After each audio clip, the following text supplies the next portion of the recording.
Chapter 41, not just the Kelly Bundy types. I feel depressed again, thought Michael. I should really, feel blessed with what I got, though. I mean, nobody can woo a chick like I can. Nobody. Not nobody. I'm the baddest motherfucking bad boy on the planet. I mean, man, just look at me. Look at me. And my good looks. No dude has a face as perfect as this. With a bot to follow, and now look at my charms to match. Along with bark and bite I got. That makes me out to be a hell of a fighter. I also got me some grace and gorgeousness. That makes me out to be a true to the blue dream boy lover too. Who fucking has both? Who can wield both like I can? Nobody, ain't nobody. And the fact of the matter was, he was. At this time in the world, nobody was. For Michael really was that ravishing and refined in appearance and appeal. You'd have to meet him and see his face and look into his eyes to see it. We could go on and on and on describing, but it would still be all in vain, for it's something that no words could ever, nor would ever, be able to describe. Okay, fine. I ain't no Jesus Christ superstar. I ain't the face that would be able to change nations and the world or something. Get my ass crucified in the end. Humility check, Mikey, humility check. But still, I got my specialities. And thankfully, even after all those years I spent in prison, I still got how I always had it with the ladies. I mean, I shouldn't get afraid that one day I'd lose it. And then all of a sudden, just the notion of that shook Michael all the way down to his bones, as he almost had himself a major panic attack while he quickly rushed for his rosary and began kissing. "Michael, you still do that?" said LaToya, seeming all concerned.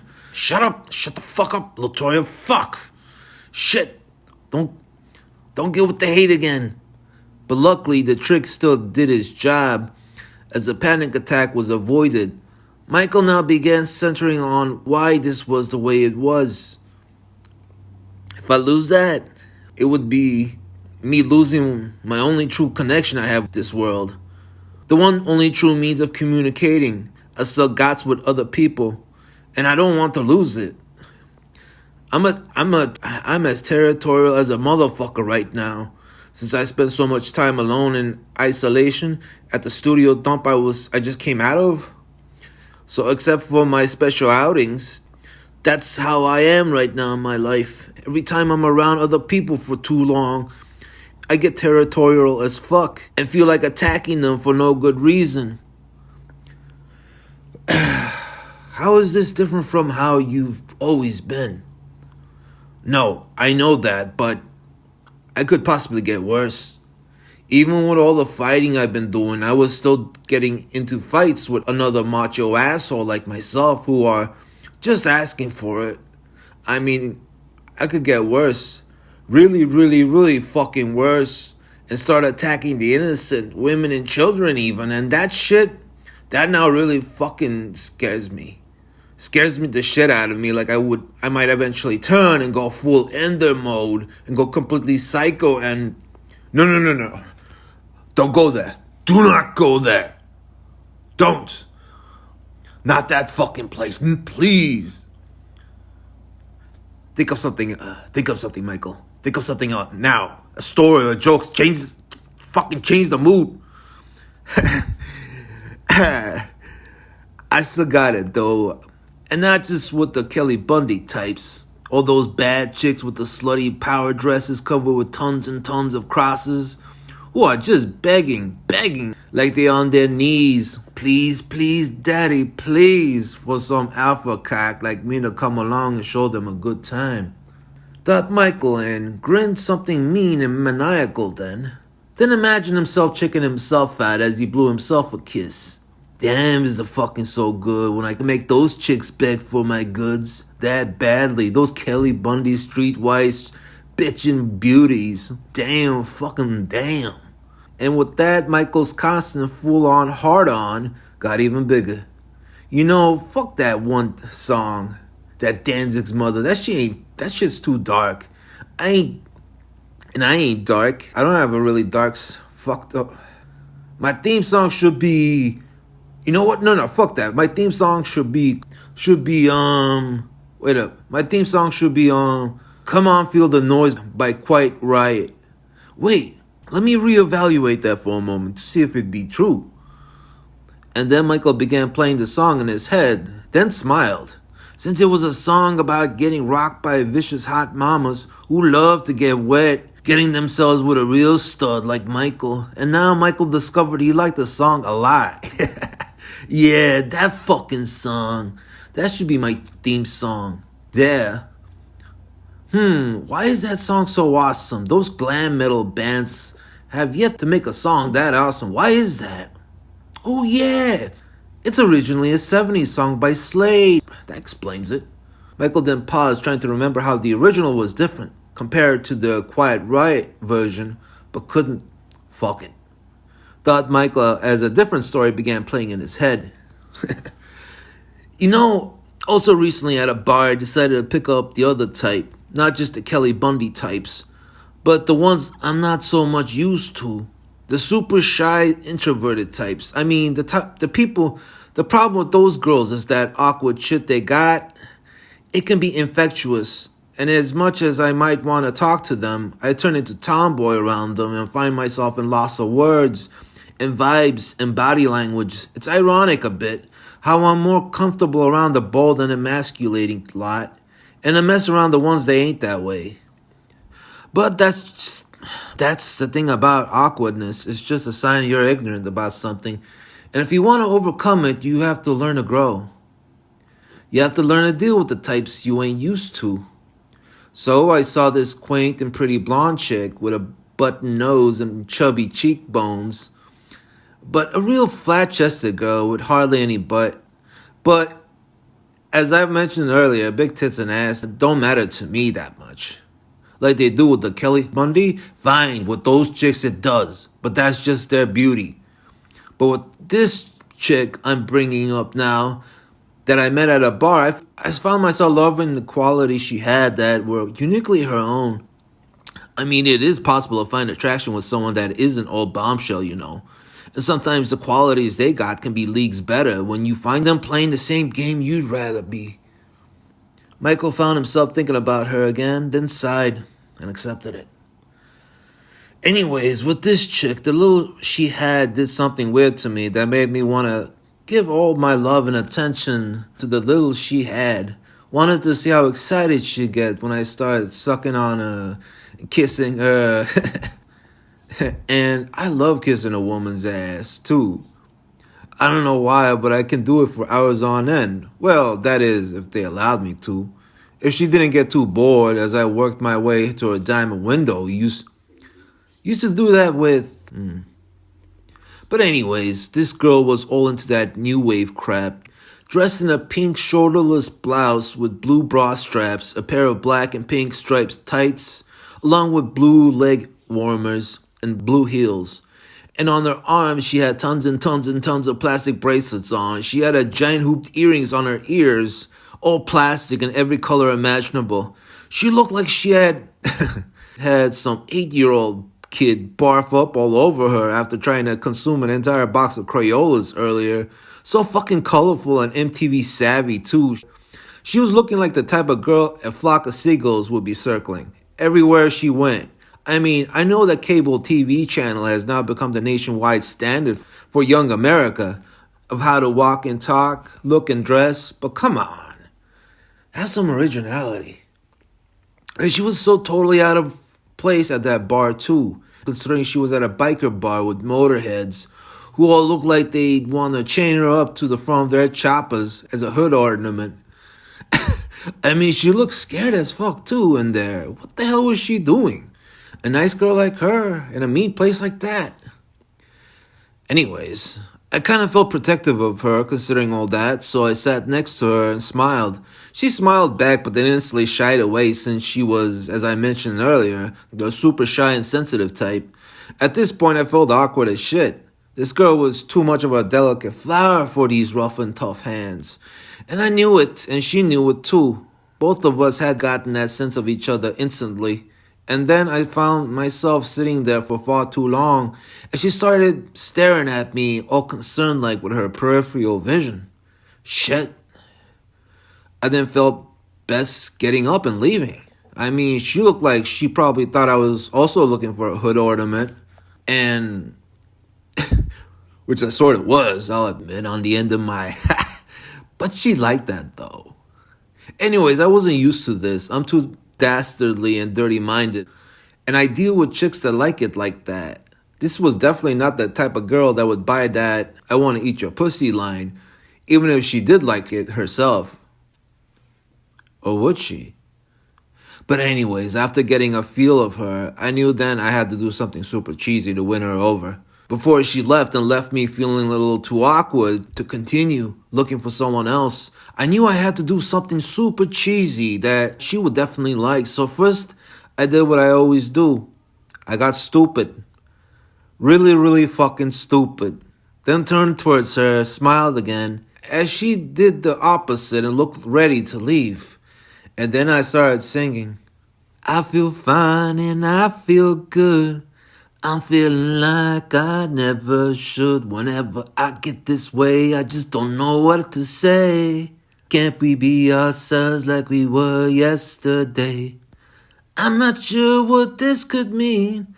I don't think you're what you seem. I do admit to myself that if I hurt someone else, then I'll never see what we were meant to be.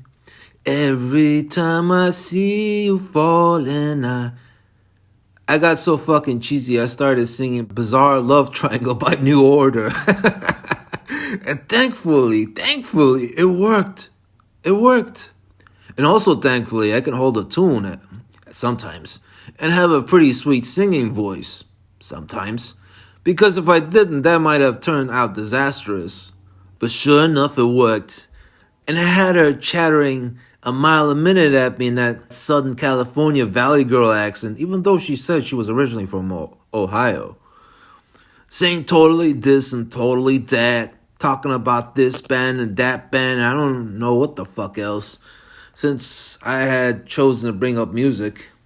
I mean, gag me with a fucking spoon.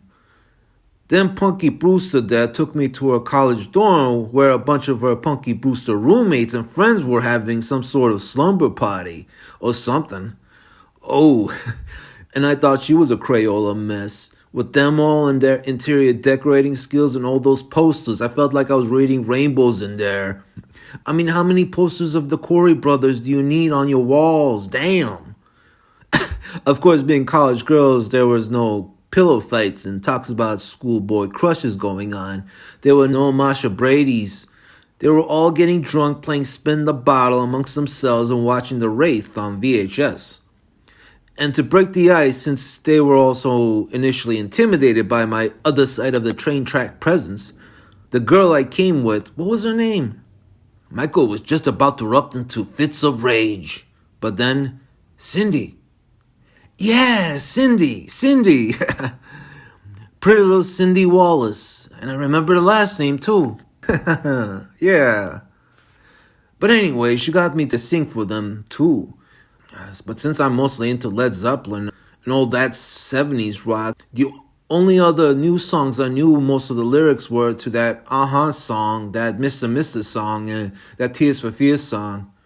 Pretty sure Stairway to Heaven would have been going over their heads since they were all 18, 19, the oldest 21.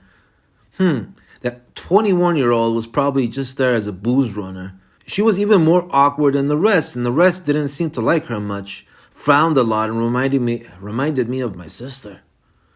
But anyways, I'm sure my favorite song, Battle to Evermore, definitely would have been going over their heads. I mean, it's a song inspired by a book. The fuck does this younger generation today know anything about nerdy bookworm stuff like The Lord of the Rings? Besides 17 magazine, do kids today even read? Try to pry them away from the tube that's got their brains turning to mush from watching too much MTV. Just try it. MTV and the thousands of other channels out right now, thanks to cable.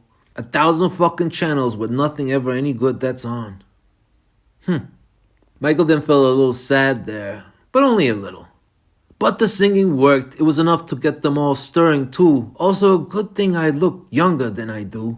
I still get carded even for cigs now and then, knowing how their age group thinks. Someone that's in their 30s would be ancient history to them. But anyways, then they started singing along and drinking, singing along and drinking, giggling and drinking, giggling and drinking, drinking and drinking and drinking. And then all of a sudden, they went silent and all started eyeing me like a piece of meat. Then got really, really, really fucking horny. All 10 of them. As I got really, really, really fucking scared.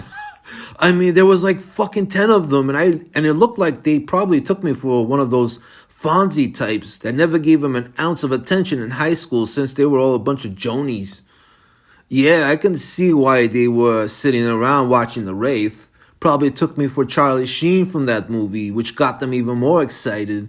Maybe that's why Cindy went to that bar in the first place, looking for a sacrificial lamb or something. Yeah, that was a night to remember, getting a train ran on me by the cast of The Facts of Life. I mean, looks can be deceiving, and I've never felt more violated in my life, and I liked it a lot. I got drunk too. Can't believe I let them turn me into those Motley Crue glam metal types when they started pulling out the makeup and wigs. The fuck was I thinking allowing them to do that? Although, when they made me look at myself in the mirror, I had to admit, even though it went completely against my nature, I had to admit that I'd make one smoking hot babe. If I was to be a she instead of a he. Fuck, am I hot as a... Okay. Maybe I shouldn't be thinking too much into that since I spend a lot of time already looking at myself in the mirror all... Anyways, then they tried pulling out their toys on me too, and fuck that.